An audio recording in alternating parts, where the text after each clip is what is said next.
Bismillahirrahmanirrahim. Assalamualaikum warahmatullahi wabarakatuh. Alhamdulillahi rabbil alamin wa bihi nasta'in ala umuri dunya waddin, wassalatu wassalamu ala asyrafil anbiya'i wal mursalin wa ala alihi wa ashabihi rasulillahi ajma'in, amma ba'd. Tidak henti-hentinya kita bersyukur kepada Allah pada subuh ini Allah izinkan kita kembali untuk melaksanakan salat berjamaah, bermudzakarah, bersilaturahim. Tiada yang kita harap kecuali ridha Allah subhanahu wa ta'ala. Terima kasih Ananda Raffi yang membacakan Al-Quran begitu sangat merdu dan syahdu, menggetarkan kolbu kita. Mudah-mudahan kita semua adalah orang-orang yang mencintai Al-Quran dan selalu berupaya sekeras mungkin untuk mengamalkan ajaran-ajaran Al-Quran, insyaallah. Bapak Ibu sekalian, saya ingin mengajak kita mendiskusikan surah An-Nahl ayat 97. Karena di dalam ayat ini ada satu terminologi penting tentang kehidupan. Man 'amila shalihan min dzakarin aw unsa wa huwa mu'min. Barang siapa yang beramal soleh, laki-laki atau perempuan sama saja. Dalam beramal tak ada beda laki-laki dengan perempuan. Kedudukannya sama di hadapan Allah, derajatnya sama di hadapan Allah. Wa huwa mu'min. Sepanjang laki-laki dan perempuan itu beriman kepada Allah, falanuhyiyannahu hayatan thayyibah. Akan kami berikan kepadanya hayatan thayyibah. Ini kata kunci. Hayatan thayyibah, kehidupan yang baik. Wala najziyannahum ajrahum bi ahsani ma kanu ya'malun. Akan kami berikan, akan kami balasi kebaikan-kebaikan mereka dengan balasan yang terbaik. Bapak Ibu sekalian, fokus para mufassir ketika menjelaskan ayat ini adalah hayatan thayyibah. Ada yang menerjemahkan kehidupan yang baik, ada menerjemahkan kehidupan yang bahagia. Dan ternyata di dalam Al-Quran itu terminologi yang baik, yang bahagia itu banyak sekali.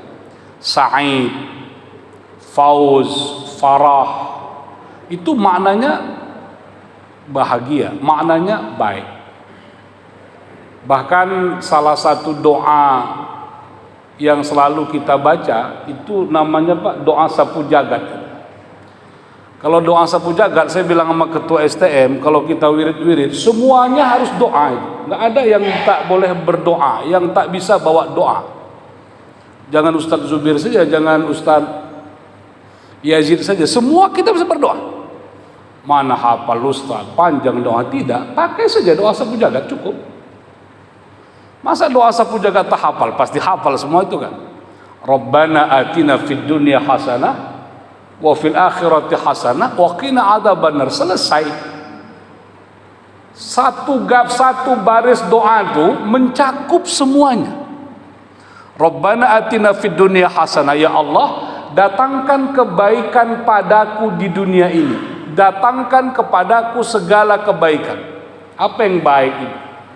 Kita minta istri yang baik, keluarga yang baik, rumah tangga yang baik, tetangga yang baik, rezeki yang baik, jabatan yang baik, masyarakat yang baik, jamaah yang baik, semua kebaikan, pekerjaan yang baik.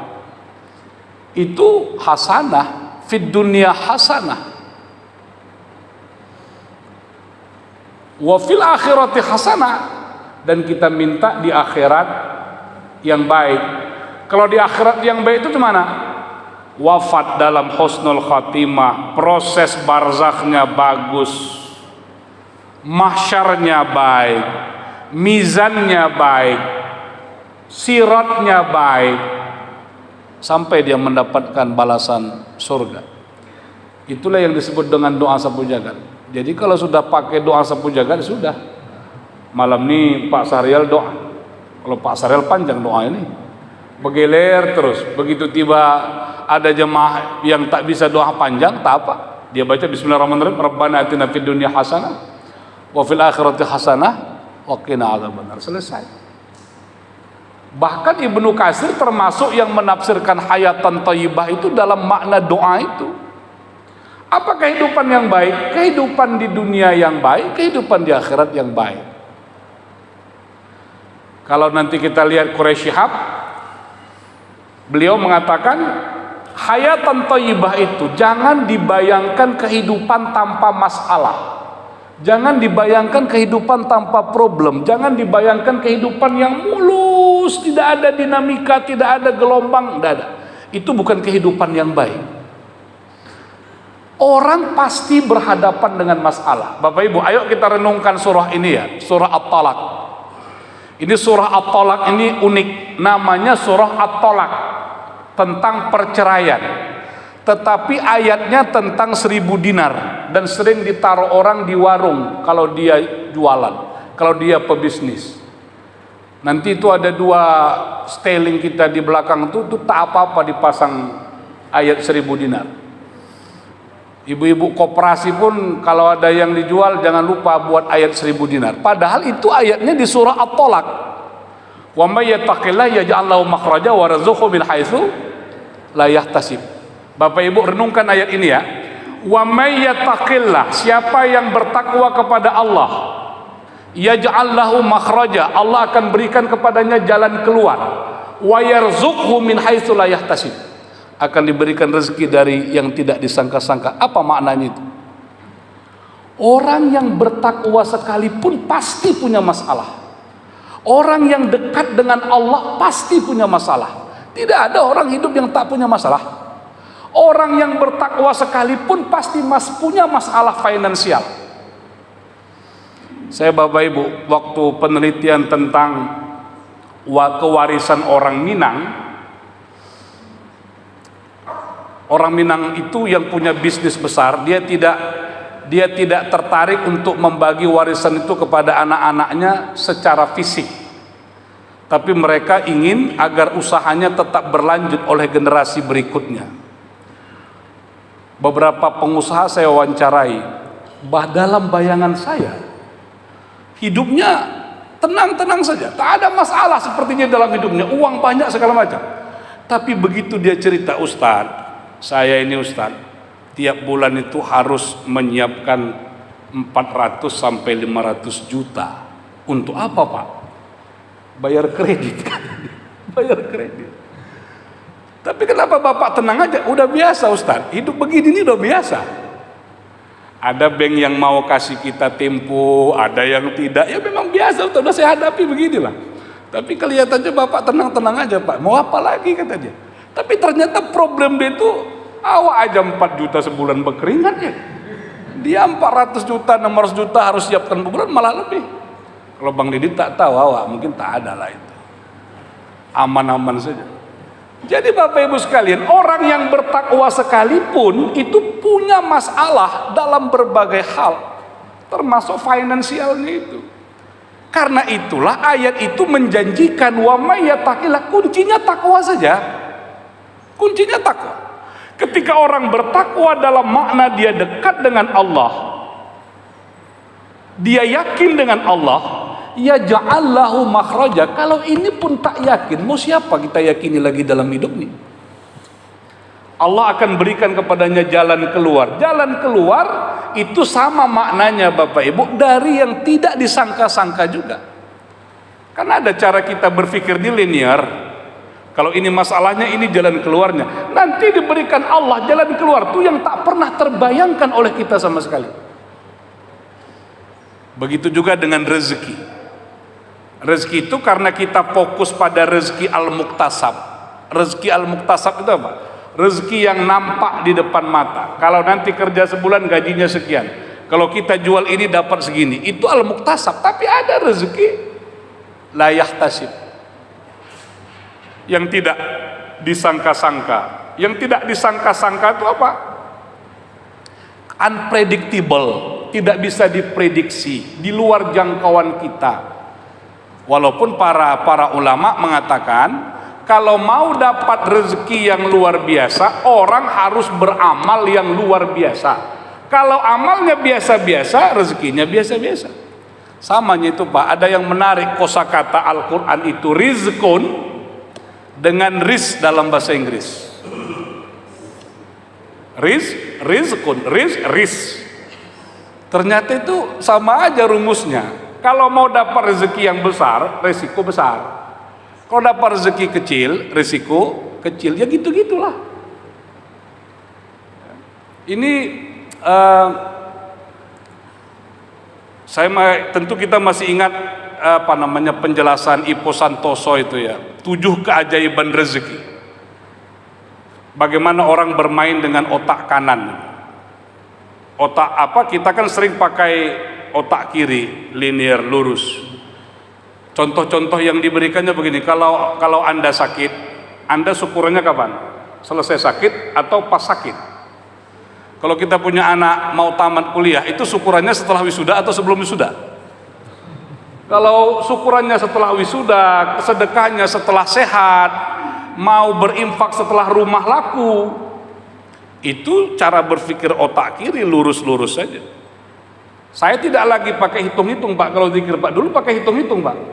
33, awak pastikan betul 33 itu. Tak boleh lebih. Ternyata kalau sudah pakai otak kanan, hitungan nggak penting. Apa Tuhan itu akan menerima zikir kita kalau jumlahnya 33? Enggak kan? Tapi pada saat orang merasakan kenikmatan, dia menyebut kalimat thayyibah subhanallah walhamdulillah wala ilaha illallah subhanallah subhanallah subhanallah. Sampai mana dia mau berhenti, silakan aja dia mau berhenti di mana. Jadi kalau berani dengan otak kanan tuh, itu yang dahsyat. Saya dulu kan pernah kasih contoh Pak. Ustaz, tak laku-laku rumah saya ini, cuman tak semua orang bisa mengamalkannya. Cuman supaya laku Ustaz? Berapa Bapak jual rumah Bapak? 700 juta. Bapak mau laku? Mau Ustaz. Bapak bersedekah 10% dari 700 juta. Kapan Ustaz? Sekarang. Bingung dia Pak. Cumananya Ustaz nih? Laku dulu lah baru sedekah. Itu kiri. Kalau mau kanan sedekah dulu. Cuman cari duitnya? Cari. Akhirnya dia pinjam Pak.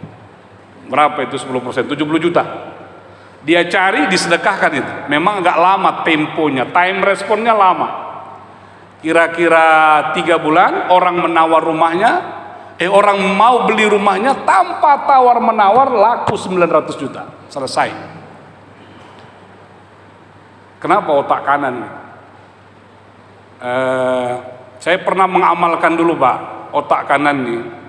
Cemana supaya dapat kereta baru? Kalau mau dapat kereta baru, kereta lama sedekahkan. Saya sedekahkan kereta lama itu, tapi sama adik saya. Disedekahkan sama adik Pak, besok dapat kereta baru itu. Ini persoalan keyakinan. Persoalan keyakinan. Kalau tak yakin tak bisa. Kalau tak yakin tak bisa. Dia sakit, dia berobat, berapa dia berobat? Berobat obat segala macam. Kenalah misalnya obatnya itu kira-kira katakanlah misalnya 500.000. Keluar dia dari klinik, keluar dia dari rumah sakit, dia keluarkan 10% saja dari 500.000. Boleh lebih. Jumpa dia dengan tukang beca, jumpa dia dengan orang susah, dia sedekah. Bismillah. Belum habis obat itu dia minum, dia bisa sembuh. Tapi persoalan ini Bapak Ibu sekalian, persoalan keyakinan. Baik, apa kehidupan yang baik itu? Hayatan thayyibah itu apa? Kalau kita kumpulkan ayat-ayat Al-Quran, hayatan thayyibah itu paling tidak ciri-cirinya yang pertama adalah orang yang mengorientasikan hidupnya hanya kepada Allah. Sebenarnya itu yang selalu kita ucap dalam salat, doa iftitah. Inna salati wa nusuki wa mahyaya wa mamati lillahi rabbil alamin. Salatku, hidupku, matiku lillahi rabbil alamin. Habis. Tetapi ucapan ini sering lari, sering menyimpang ketika kita berhadapan dengan kehidupan nyata. Untuk apa bekerja? Anak, istri, karir, segala macam. Akhirnya tidak untuk Allah lagi. Mestinya kita bekerja untuk apa? Untuk Allah. Tapi karena Allah perintahkan menjaga amanah anak istri, maka rezeki yang kita dapatkan itu kita berikan buat anak istri kita. Jadi ngurus anak istri itu bukan karena kita takut dengan mereka, takut dibilang ayah tak bertanggung jawab, takut dibilang suami tak bertanggung jawab, bukan itu. Tapi karena memang Allah perintahkan kita untuk menjaga amanah ini. Itulah makna seluruh kehidupan orientasinya hanya kepada Allah Subhanahu wa taala, hanya kepada Allah. Karena itu Bapak Ibu, dalam fikih apa yang membedakan ibadah dengan adat? Niat. Apa itu ibadah? Ibadah dalam arti luas kullu ma yuhibbullahu wa yardah. Segala aktivitas yang mengharapkan Allah senang, Allah ridha, itu termasuk ibadah.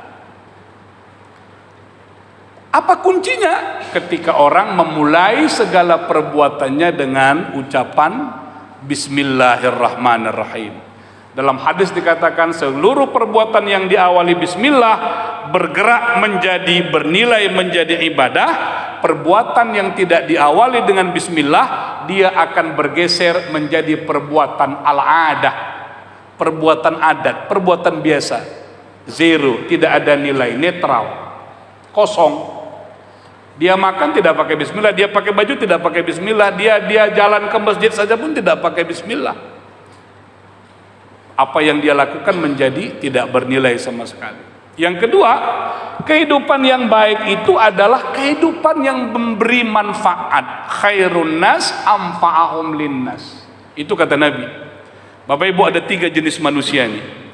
Ada yang memberi manfaat, ada yang mengambil manfaat, ada yang memanfaatkan. Nah, itu 3 jenis. Tapi yang perlu kita catat, tidak ada orang yang tidak pernah mengambil manfaat dari orang lain. Kita pasti mengambil manfaat dari orang lain. Kita pasti membutuhkan orang lain. Tetapi yang tidak boleh adalah ketika dia mengorientasikan hidupnya hanya untuk mengambil manfaat tanpa memberi manfaat. Itu kalau berkawan, Pak, asik mau ditraktir aja, mentraktir tak pernah mau. Kalau awak kumpul-kumpul tak pernah awak tengok dia beli rokok. Tak pernah beli rokok, tak pernah ditaruhkannya rokoknya itu di gelanggang tuh. Kalau dia beli rokok disimpannya sendiri. Tapi kalau ngumpul rokok orang itu dihajarnya sampai habis. Ada manusia begitu. Itu hanya mau mengambil manfaat. Yang terbaik itu adalah yang lebih banyak manfaatnya kepada orang lain. Coba lihat hadis Nabi ya. Kenapa Nabi mengatakan orang yang menyingkirkan duri di jalan, menyingkirkan batu di jalan itu setara dengan sedekah. Setara dengan sedekah. Kenapa? Bisa jadi di jalan itu tidak ada satupun orang yang dia lihat akan lewat. Jalan itu sepi, Pak. Tapi ada duri, ada batu, ada yang membahayakan, dia singkirkan. Dia telah memberi kemanfaatan bagi orang lain.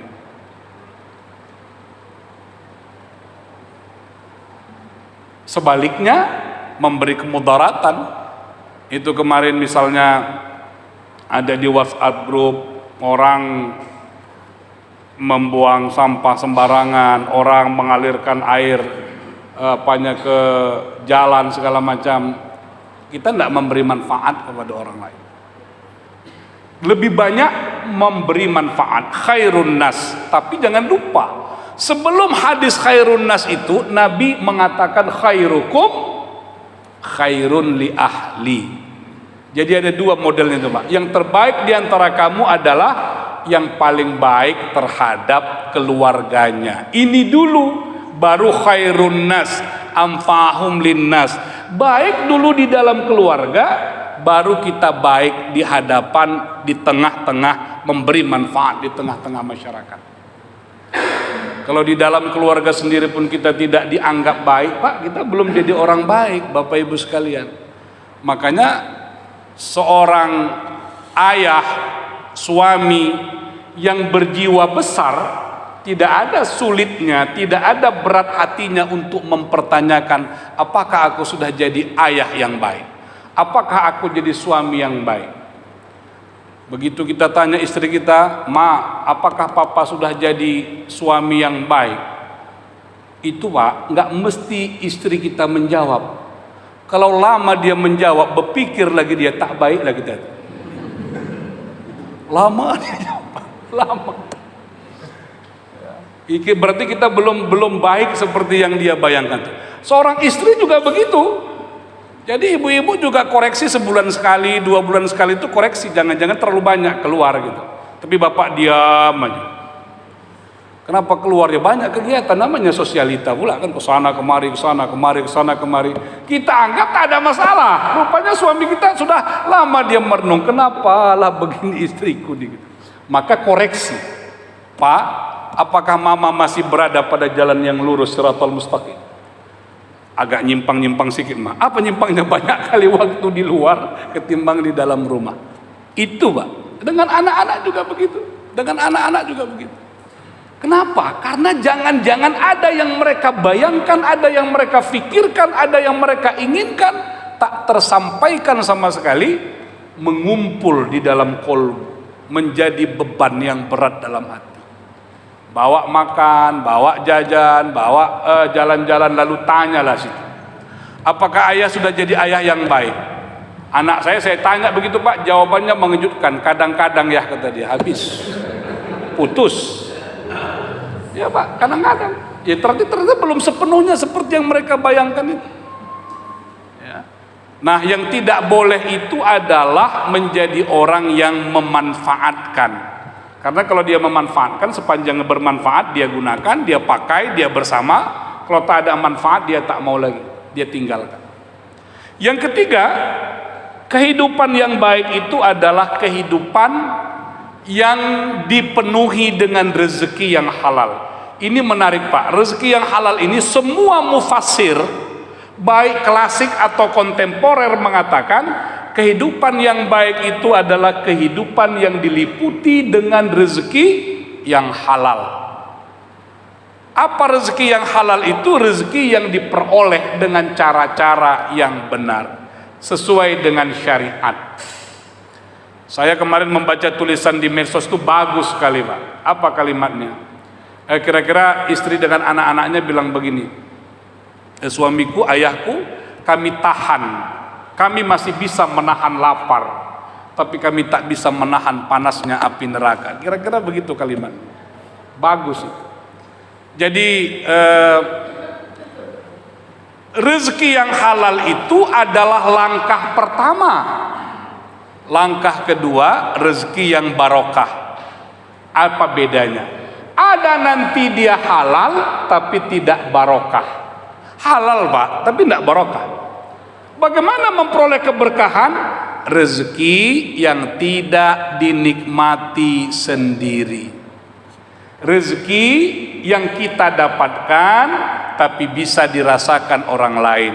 Oleh karena itu, dari sisi teologis dan spiritual, infak sedekah itu adalah mengundang keberkahan. Rezeki kita tak banyak, tapi karena kita mau berbagi, mau berinfak, mau bersedekah, itu insya Allah akan barokah. Dan salah satu kehebatan, kekuatan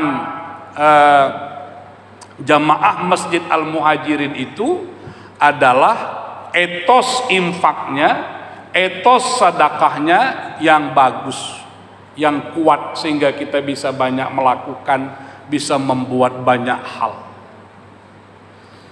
Yang ketiga, yang keberapa? 4. Kehidupan yang baik itu adalah kehidupan yang penuh syukur. La in syakartum lazidannakum wa la in kafartum inna adzabi lasyadid. Apa yang patut disyukuri bukan dalam bentuk material, Pak. Kita selalu merasakan yang nikmat itu kan yang kita dapatkan, pemberian segala macam, tidak. Bangun subuh itu nikmat. Buktinya apa? Kalau tidak bangun kita pada subuh, apakah terlelap tidur? Walaupun terlelap tidur itu nikmat juga, Pak. Tapi jangan disengaja ya. Itu nikmat juga, itu pemberian Allah. Nanti coba lihat surah An-Nisa itu. Apa strategi Allah untuk membuat pasukan Islam itu kuat pada perang Badar? Itu perang Badar perang yang mengerikan, Pak. Jumlah pasukan Islam itu kalah kecil dengan pasukan kafir Quraisy. Sahabat itu Pak udah pikir ini gimana perang besok, gimana perang besok. Dalam Al-Quran itu dijelaskan, dalam tafsir juga diuraikan panjang lebar. Apa itu maknanya? Allah menidurkan pasukan Islam itu, Pak, dibaringi dengan hujan rintik-rintik. Kalau tertidur apa yang terjadi? Mereka nggak mikir musuh lagi. Tenaganya kuat, fit, terjadi peperangan, pada waktu Badar kita menang. Jadi bisa tidur, bisa bangun subuh, itu adalah nikmat. Saya percaya Bapak Ibu sekalian, bagi orang-orang yang terlatih ke masjid 5 waktu, pada saat satu subuh dia tidak terbangun, Allah tidurkan dia menjadi sangat nyenyak, terbangun dia pukul 6, dalam hatinya ada rasa sedih, dalam hatinya ada penyesalan. Kenapa tidak bangun? Padahal bisa jadi yang membuat tidak bangun dia adalah Allah, karena Allah ingin memberikan nikmat kepadanya, tapi dia tidak bangun. Tapi dia merasa sedih. Kenapa? Bangun subuh itu nikmat. Telinga yang masih bisa mendengar panggilan anak-anak kita, nikmat. Mata yang masih bisa melihat orang tua kita, nikmat. Jadi banyak sekali nikmat yang diberikan Allah. Teman-teman yang soleh itu nikmat. Kita punya teman-teman yang baik itu nikmat. Makanya mengurangi teman, konflik, bertengkar, bermusuhan, apalagi itu adalah kehilangan nikmat. Makanya kita disuruh kalau ada konflik, ada benturan, ada ketegangan, dengan jiwa besar kita hadir untuk meminta maaf supaya tetap solid, ya, tetap kuat. Karena Bapak Ibu sekalian, jangan pernah menyepelekan doa sahabat-sahabat. Doa sahabat-sahabat itu penting sekali. Sekaligus itu bermakna rekomendasi. Apalagi mau menyebut nama sahabat-sahabat kita dalam doa kita. Yang terakhir adalah kehidupan yang baik itu kehidupan yang selalu terhindar dari dosa. Bapak Ibu, ada hikmah penting. Kenapa dalam Al-Quran banyak ayat yang menyuruh orang bertaubat? Kenapa dalam Al-Quran banyak ayat yang menyuruh orang minta ampun? Itu banyak Pak ayatnya dalam Quran itu. Nanti kita lihat pada mufassir berapa jumlah. Tubu ilallahi taubatan nasuha. Minta ampunlah kamu kepada Allah, dan itu banyak itu. Apa implisitnya ayat-ayat itu, Pak? Itu menunjukkan tidak ada manusia yang suci, tidak ada manusia yang tak berdosa. Mau siapa sekalipun, mau kiai besar sekalipun, bahkan bisa jadi dosanya lebih banyak dari orang biasa. Jadi kalau ada orang merasa dirinya tak pernah bersalah, tak pernah berdosa, tak pernah ada khilaf, tak pernah melakukan kezoliman, kemaksiatan, dia melanggar hakikat kemanusiaannya. Tetapi yang disenangi Allah adalah orang-orang yang sadar dengan salahnya, sadar dengan khilafnya. Itu yang lebih hebat ketimbang orang yang merasa selalu dirinya suci, merasa dirinya selalu benar. Bapak Ibu, salah satu alasan malaikat pada ceramah Ramadan itu sering disampaikan, rintihan pendosa di malam Qadar itu lebih disenangi Allah dari gemuruh tasbih, gemuruh zikir, dari orang yang tidak pernah merasa berdosa. Ya. Ternyata orang yang selalu menyadari khilafnya, menyadari salahnya, siapapun itu, dia akan mendapatkan perlindungan dari Allah. Dia memelas, dia meminta, dia berharap kepada Allah. Karena kalau kita sudah merasa diri kita tak ada dosa, diri kita tak ada salah, diri kita selalu benar, diri kita merasa paling suci, itu kita sudah merasa diri kita nanti akhirnya menjadi, dalam tanda petik, menjadi Tuhan buat diri kita sendiri. Problem Fir'aun itu kan begitu, merasa dirinya hebat, merasa dirinya paling benar, tidak pernah salah dan segala macam, akhirnya dia mengklaim dirinya sebagai Tuhan. Begitu dia ditelan laut merah itu, kiri kanan sudah mau menghantam dirinya, baru dia berkata, amantu bi Rabbi Musa, aku beriman terhadap Tuhannya Musa. Jadi Bapak Ibu sekalian, inilah ciri-ciri, indikator kehidupan yang baik, paling tidak kalau kita melihat pandangan-pandangan mufassir, ya. Ada juga yang mengatakan kehidupan yang baik itu kehidupan yang bahagia. Saya membaca sebuah artikel, katanya di Amerika, kuliah-kuliah happiness itu ternyata hari ini jauh lebih disukai ketimbang kuliah-kuliah tentang bisnis. Itu problemnya apa? Berarti saat ini manusia sedang mencari sesuatu, Pak. Mencari kebahagiaan, mencari kehidupan yang lebih berkualitas. Al-Quran telah mencatatkan kehidupan yang baik itu paling tidak dengan 5 indikator itu.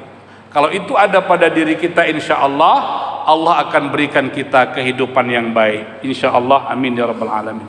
Bapak Ibu, saya mohon maaf karena mengakhiri kuliah ceramah subuh ini sampai pukul 6 karena saya mau berangkat hari ini. Rombongan Majelis Ulama Indonesia Kota Medan akan studi banding ke Lombok, terutama mengkaji Islamic Center, ya Islamic Center, dalam rangka merespon keinginan wali kota untuk membangun Islamic Center di Medan Utara. Dan Lombok itu di samping Pekanbaru, ya, yang punya Islamic Center yang bagus. Saya mohon maaf sampai di sini kuliah kita, ceramah kita. Dan sekaligus mohon doa buat semua agar bisa diberikan Allah kesehatan, kekuatan, keselamatan sampai kepada tujuan yang ini capai. Terima kasih. Assalamualaikum warahmatullahi wabarakatuh. Na'udzubillahi minasyaitonir rajim. Bismillahirrahmanirrahim. Alhamdulillahirabbil alamin. Hamdan yuwafi ni'amahu wa yukafi'u mazidah. Ya Rabbana lakal hamdu wa lakal syukru kama yanbaghi li jalali wajhikal karim wa 'azimi sultanik. Allahumma ighfir lana dhunubana wa liwalidina warhamhum kama rabbawna shighara wa li jami'il muslimin wal muslimat wal mu'minina wal mu'minat bi rahmatika ya arhamar rahimin. Rabbana zidna 'ilman nafi'an warzuqna fahman kamila wa rizqan halalan thayyiban wa 'amalan salihan wa maqbulan. Allahumma ij'al jam'ana hadha jam'an marhuma wa tafarraqana min ba'dihi tafarruqan ma'suma wahdina siratan mustaqima. Wa sallallahu ala Muhammadin nabiyil ummi wa ala alihi wa sahbihi wa barik wa sallam. Walhamdulillahi rabbil alamin. Taqabbalallahu minkum.